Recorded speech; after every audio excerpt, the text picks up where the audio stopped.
Vučić, veoma uspešan sastanak sa Boreljom i Lajčakom, bez susreta sa Kurtijem, nastavit ćemo da se borimo.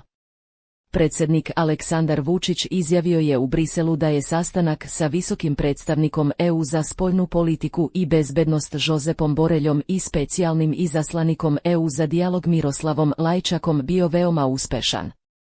Sastanka sa Kurtijem nije ni bilo, naveo je Vučić.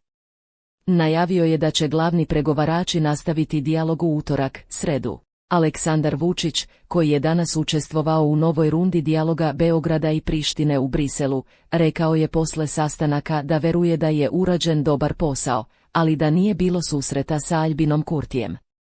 Raspoložen sam zato što verujem da smo dobar posao uradili, pre svega prepodne, korektan sastanak je bio sa Boreljom i Lajčakom.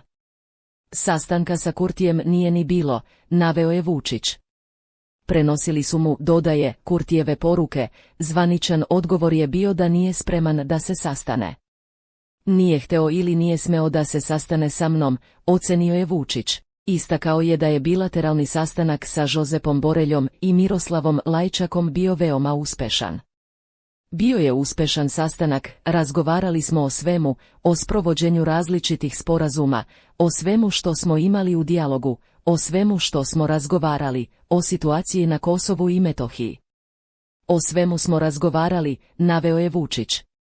Što se tiče dijaloga, najavio je da će glavni pregovarači nastaviti u utorak, sredu. Nastavit ćemo da se borimo, da štitimo interese Srbije i kako možemo da štitimo interese našeg naroda, poručio je Vučić.